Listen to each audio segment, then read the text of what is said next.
Bem, malta, o que vocês têm, então é isso, né? É um formulário. Na verdade, não um formulário, né? Mas uma interação de input text que a gente adiciona o nome, outro nós adicionamos o título do nosso to-do e uma descrição. Eles vão aparecer aqui embaixo. E depois a gente tem um botão aqui que é para adicionar o to-do, que ele vai pegar as informações que a gente tem de to-do e vai vir aqui no método que nós criamos e vai, através de data transference, modificar o objeto que é o to-do DTO, para receber as informações do to-do que a gente está passando aqui em cima e adicionar item a item numa lista. Lembrando sempre que o item que a gente vai adicionar é sempre o data transfers, nunca o objeto que nós estamos pegando os dados, porque senão a gente vai ter sempre o mesmo objeto sendo modificado. Então, aqui vocês têm isso, ou seja, um título, um username e o isCompleted, para indicar se o utilizador está completo ou não. O que nós vamos utilizar agora é um input checkbox para dizer o seguinte, se o utilizador vai estar completo ou não, vai ter um pisco marcando se ele está, o utilizador não, se a tarefa está completa ou não. Então, Blazor inputs. Deixa eu ver aqui, input components do Blazor. Eu vou só partilhar com vocês aqui. Esses aqui são os input components que a gente tem, que a gente utiliza no Blazor. É a checkbox. E aqui são as referências que ele tem em relação ao HTML, como ele é renderizado em HTML. A gente vê isso, mas ele no final é renderizado como isso aqui. É o checkbox, data, file, number, radio button, radio group button, input select, input text, input area. Então, tudo isso são meios de nós podermos utilizar interações no Blazor para modificarmos propriedades ou objetos. Então, aqui, por exemplo, ele dá um exemplo aqui de como é que o input number ele é feito. Aqui a gente já fez isso, por exemplo, utilizando bind value.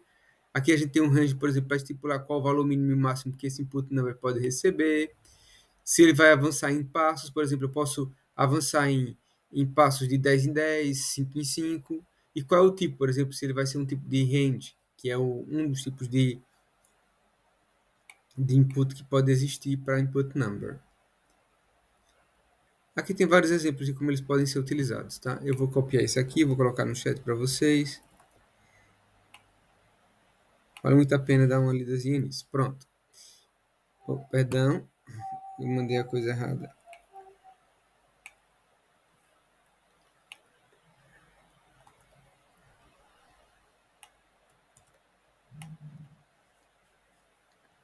Pronto. Agora voltando ao nosso código. Aqui no código a gente vai utilizar para isso aqui, para a gente fazer a modificação do estado da tarefa, um input checkbox. Então eu vou vir aqui abrir uma tag e vou chamar o input checkbox, como está aqui, ó. E vou fechar. Eu posso até auto-fechar ela, por exemplo. Uma tag auto-fechada significa dizer que ela não precisa de fechamento, como acontece aqui com o P. Ó. Ela auto-closed, ou seja, fechada nela mesma sem fechamento. Fechamento com outra tag. E aqui no input checkbox eu posso, por exemplo, adicionar as coisas que eu quero que apareçam lá. Como, por exemplo, na verdade, que eu quero modificar lá. Um arroba bind value que vai trabalhar com o arroba item ponto is completed. Então, quando eu modificar o estado na checkbox, eu vou modificar minha, meu estado na lista. E o interessante é que o C Sharp ele sabe identificar qual item que está sendo modificado através daqueles índices da lista que eu já tinha passado para vocês. Uma coisa interessante aqui é que eu não preciso reiniciar o meu código. Como eu fiz uma modificação basicamente no HTML, e eu não estou trazendo nada de novo, não estou colocando métodos nem nada no código, ele vai permitir que eu faça hot reload. Então eu vou vir aqui no hot reload, carrego aqui e vamos ver lá. Deixa eu colocar isso aqui do lado. Isso aqui assim. Deixa eu atualizar aqui. E vamos ver aqui, ó. Fernando, tarefa 1, tarefa 1, adicionar. Veja aqui, agora eu já tenho um pisco. Se eu carregar no pisco, eu mudo o estado do pisco. E quando eu mudo o estado desse pisco, certo? Eu estou dizendo que se a tarefa está completa, aqui está completa, não completa. Vou adicionar aqui mais uma tarefa. São tarefas distintas e cada uma pode ser completada individualmente. Pronto, completei as tarefas. Mas que graça tem isso, né? Ela está no mesmo lugar e está completa ou não completa. Então, o que a gente vai fazer agora a seguir, ainda nesse vídeo? Vamos copiar tudo isso que está aqui e vamos adicionar, fazer algumas modificações para que o nosso código permita a gente ter duas listas. Uma lista para o que está completo e uma lista para o que não está completo. Antes de mais, eu vou dizer aqui, ó, vou colocar aqui um H1. H1, não, vou colocar H3, porque H1 é muito grande. Eu vou dizer aqui, to do incomplete.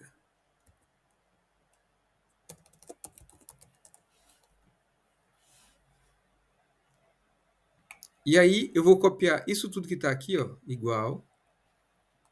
E vou jogar aqui para baixo. Vou só aqui, ó, fazer meu hot reload. E ele tem que aparecer exatamente como está aqui, ó. Tudo incomplete, tudo incomplete. Agora, o que eu vou mudar? Vou colocar aqui to do complete. Ou completed.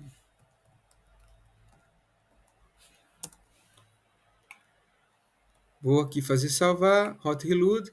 E veja lá, ó, já mudou aqui, mas está errado. O de cima é que é incomplete e o de baixo é que é complete. Então, incomplete. Eu nem sei se é incompleted ou incomplete, mas me perdoe o inglês, que eu não sou lá grande coisa. Então aqui, e agora hot reload novamente, e agora embaixo está o correto. Então, só que, ó, vejam lá, eu modifico os dois.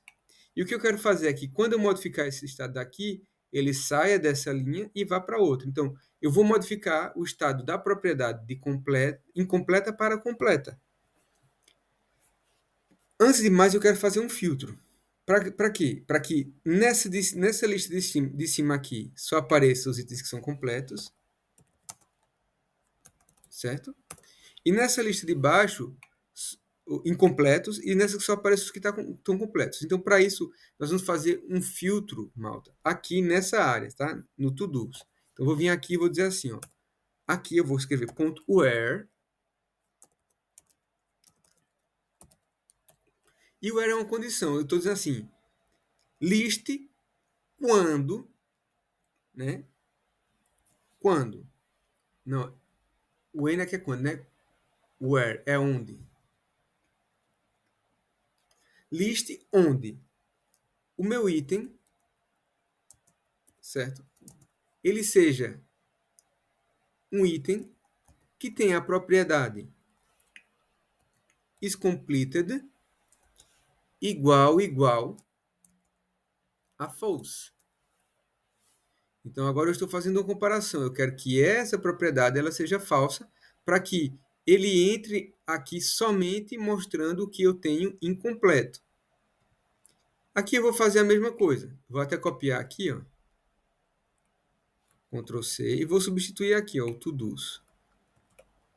E agora aqui é o contrário, aqui é true. Ou seja, se eu tiver, a pergunta é, está completo? Não. Então, vai aparecer aqui incompleto.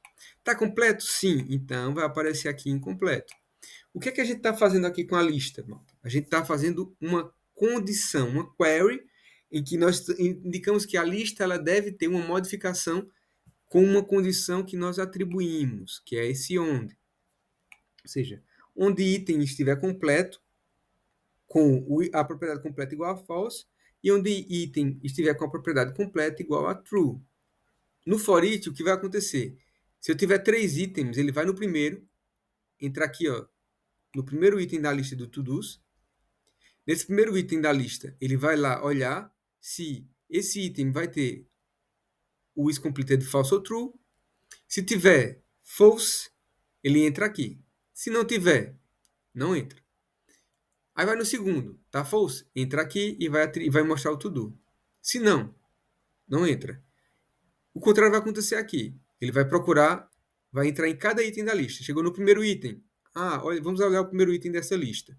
O primeiro item dessa lista tem a propriedade completed igual a true. Ok, ótimo. Então nós vamos entrar aqui e vamos mostrar esse item com o seu checkbox. Eu vou aqui fazer um hot reload para vocês verem isso na prática. Então, tudo começa, né? Nós criamos a nossa classe com os objetos com o isCompleted a false. Por quê?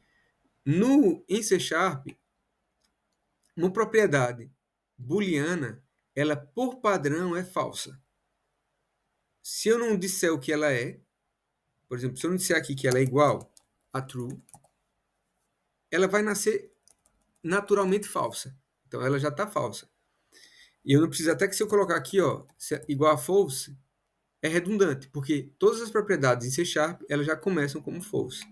Então eu não preciso estipular que ela é false. Mas se for true, aí eu preciso. Tá?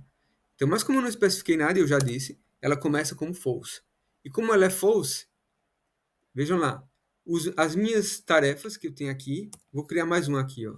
Tarefa 3, 2 e 1, elas são na lista de incomplete, porque o nosso pisco está false.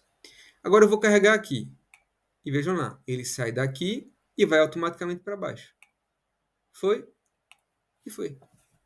Porque nós estamos modificando uma propriedade do objeto, que é a propriedade isCompleted, utilizando uma interação com a checkbox, que faz o binding do value daquela propriedade específica que é o isCompleted.